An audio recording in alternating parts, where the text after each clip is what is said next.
سامنے کہ میں اس کے بدلے میں اپنی جان دوں گا؟ ہے آتا کوئی؟ تو یہ کیا ہے کہ کوئی بھی کتنا بھی اچھا آدمی ہو اس کے لیے کوئی اپنی جان نہیں دیتا ہے، لیکن شاید کوئی سامنے آ جائے کہ چلو یار میں اس کے بدلے میں مرنے کے لیے تیار ہوں. لیکن جو آدمی خراب ہو اس کے بدلے میں کوئی جان دے سکتا ہے اپنی؟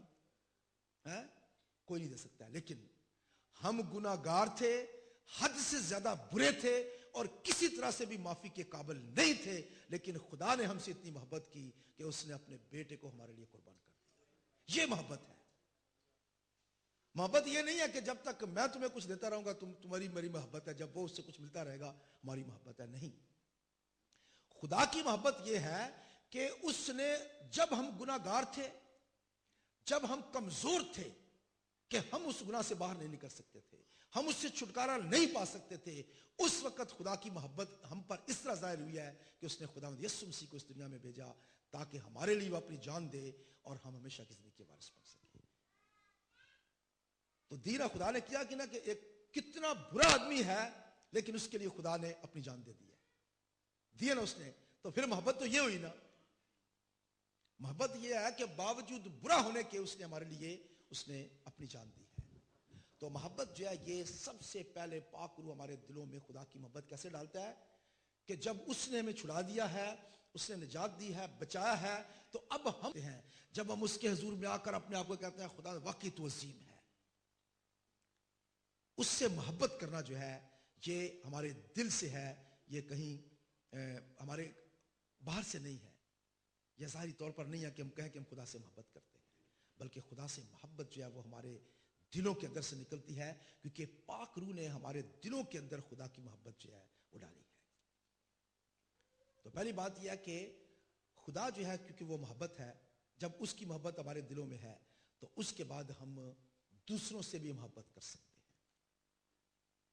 دوسروں سے بھی ہم محبت کر سکتے ہیں. تو سب سے پہلے جو خدا سے محبت نہیں کرتا وہ خدا کے لوگوں سے بھی نہیں محبت کر سکتا ہے. امپاسبل.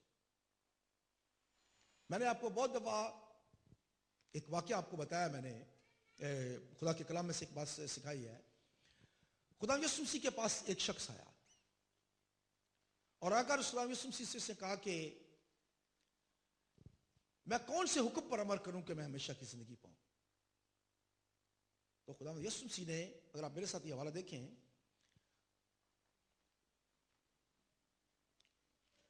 میرے خیال میں مرکز کی انجیل میں ہے، لوکا میں بھی آپ کو مل جائے گا، مرکز کی انجیل اس کا 12واں باب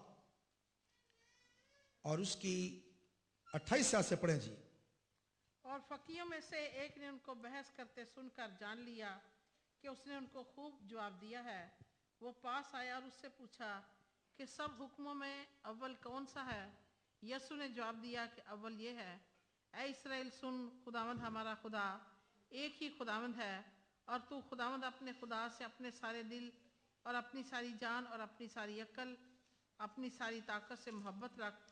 دوسرا یہ ہے کہ تو اپنے پڑوسی سے اپنے برابر محبت رکھ. ان سے بڑا اور کوئی حکم نہیں. فقیہ نے اس سے کہا، اے استاد، بہت خوب، تو نے سچ کہا کہ وہ ایک ہی ہے اور اس کے سوا اور کوئی نہیں، اور اس سے سارے دل اور ساری عقل اور ساری طاقت سے محبت رکھنا اور اپنے پڑوسی سے اپنے برابر محبت رکھنا سب سوختنی قربانیوں اور ذبیحوں سے بڑھ کر ہے. بس جی، اب یہاں پہ 2 حکموں کا ذکر کیا گیا ہے. پہلا حکم ہے اپنے سارے دل سے، اپنی ساری جان سے، اپنی ساری عقل سے کیا کر؟ خدا سے محبت رکھ. اور دوسرا حکم کیا ہے؟ اپنے پڑوسی سے اسی طرح سے محبت رکھ جس طرح سے تو خدا سے محبت رکھتا ہے. اب اگر جو خدا سے محبت نہیں رکھتا وہ پڑوسی سے کیسے محبت کرے گا؟ کیونکہ جب تک ہمارے اندر خدا کی محبت نہیں ہے ہم دوسروں کو پیار نہیں کر سکتے ہیں. کیونکہ خدا کی محبت جب ہمارے دل میں ڈالی جائے گی پاک روح کے وسیلہ سے، اس وقت ہم دوسروں سے بھی محبت ہم کر سکتے ہیں. تو 10 احکام جو ہے ان کے 2 حصے ہیں. 10 احکام کے پہلا حصہ جو ہے وہ خدا سے محبت رکھنا اور دوسرا حصہ خدا کے لوگوں سے محبت رکھنا، انسانوں سے محبت رکھنا. تو 2 حصے ہیں، 10 احکام کے 2 حصے ہیں. پہلا حصہ خدا سے محبت رکھنا، اور دوسرا آدمیوں سے محبت رکھنا، انسانوں سے محبت رکھنا، اور انہی دو صحیفوں پر جو ہے وہ ساری توریت کا جو ہے وہ مدار ہے۔ متی رسول کی معرفت لکھی گئی انجیل اور اس کا غالباً 22 باب ہے، اس کا 22 باب، متی رسول کی معرفت لکھی اس کا 22 باب، اور اس کی پڑھیں جی 38 سے لے کر 40 تک۔ بڑا اور پہلا حکم یہی ہے، اور دوسرا اس کی مانند یہ ہے دوسرا اس کی مانند یہ ہے کہ اپنے پڑوسی سے اپنے برابر محبت رکھ۔ انہی دو حکموں پر تمام توریت اور انبیاء کے صحیفوں کا مدار ہاں ہے۔ جی، یہ دو ہی حکم ہیں جن پر انبیاء کے صحیفوں کا اور توریت کا مدار ہے۔ کیا ہے یہ دو حکم جو ہے یہ سب سے بڑے ہیں، خدا سے محبت رکھنا اور پھر خدا کے لوگوں سے محبت رکھنا۔ اب خدا سے محبت کیسے رکھیں؟ اس کے لیے ہمیں کس چیز کی ضرورت ہے؟ خدا کے پاک روح کی ہمیں ضرورت ہے۔ تو محبت جو ہے یہ ہم اس وقت تک نہیں کر سکتے ہیں جب تک خدا کا پاک روح جو ہے وہ ہمارے اندر جو ہے وہ نہیں ہے۔ آگے چلیں گے جی گلتیوں کے خط میں، اور اس کے 5ویں باب میں اگلا ہمارے اندر جو تاثیر پیدا کرتا ہے پاک روح وہ ہے خوشی۔ خوشی جو ہے جو ہمارے اندر خدا کا پاک روح جو ہے وہ کرتا ہے، اور خوشی یہاں پہ ہماری عام دنیاوی زندگی کی خوشی نہیں ہے۔ ہاں یاد رکھیں، پاک روح جو ہے وہ ہمیں جو خوشی دیتا ہے وہ ایک ایسی خوشی ہے جو بیان سے باہر ہے، ایسی خوشی جس کو ہم کسی خاص وجہ سے جو ہے وہ ہم محسوس کرتے ہیں۔ اب اگر آپ دیکھیں کہ ہیپینس جسے ہم کہتے ہیں انگلش میں، ہیپینس جو ہے وہ جب کوئی چیز ہیپن ہوتی ہے تو پھر ہم خوشی ہوتے ہیں۔ ہمارے کوئی واقعہ ہونے کی وجہ سے، آپ نے نئی گاڑی لی، خوشی ہو گئی، بیٹا پیدا ہوا، خوشی ہوئی، شادی ہو گئی، خوشی ہوئی۔ کیوں فرام؟ شادی ہوئی، خوشی ہو گئی۔ تو کوئی چیز ہماری زندگی میں جب وقوع پذیر ہوتی ہے تو ہمیں خوشی اس کی وجہ سے ملتی ہے۔ آپ نے نیا گھر لیا، آپ چھٹی جا رہے ہیں، خوشی۔ یہ تمام کیا چیزیں ہیں؟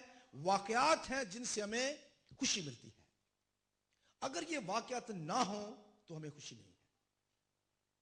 لیکن یہاں پہ جو خوشی ہے یہ وہ خوشی ہے جو ہمارے اندر، جسے انگلش میں جوائے کہتے ہیں نا، اور شادمانی جس کے لیے لفظ استعمال کیا جاتا ہے، یہ خوشی جو ہے یہ کسی واقعے سے نہیں آتی ہے۔ آپ بھوکے بھی ہیں، آپ مشکل میں بھی ہیں، جیل میں بھی ہیں، کہیں بھی ہیں، پرابلم میں ہیں، مشکل میں ہیں، یہ خوشی جو ہے یہ آپ کے اندر سے پاک روح کے وسیلہ سے خود بخود آتی رہتی ہے۔ پولس و سلاس جو ہے وہ جیل خانے میں تھے تو کیا ہوا؟ کیا کر رہے تھے؟ گیت گا رہے تھے، خدا کی حمد کے گیت گا رہے تھے، کیونکہ اس کی وجہ کہ ان کو حالات جو ہیں، جو واقعات ہیں وہ خوشی نہیں دے رہے تھے، ان کے اندر پاک روح جو ہے وہ ان کے اندر خوشی جو ہے وہ لا رہا تھا۔ پاک روح کی خوشی جو ہے وہ ہر لمحہ، ہر سیکنڈ میں ہمارے اندر رہتی ہے۔ حالات کیسے بھی کیوں نہ ہوں، ہم غمزدہ کیوں نہ ہوں، کچھ بھی ہو، مشکل و حالات، کام نہیں ہے، نوکری نہیں ہے، کچھ بھی ہے، لیکن خدا کے پاک روح ہمارے اندر جو ہے وہ ایک خوشی جو ہے وہ قائم رکھتا ہے۔ اور خوشی جانتے ہیں کیا ہے؟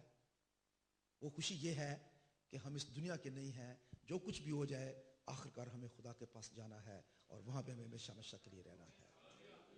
یہی خوشی ہے جو ہمیں زندہ رکھتی ہے، یہ خوشی ہے جو ہمیں ہر حالات میں جو ہے وہ ہمیں قائم رکھتی ہے۔ یہ حالات جو ہیں یہ ادھر ہی رہ جائیں گے، یہ واقعات جو ہے ادھر ہی رہ جائیں گے، لیکن ہمارے اندر خوشی اس وجہ سے ہے کہ ہم ہمیشہ ہمیشہ کے لیے خدا کے ساتھ رہیں گے۔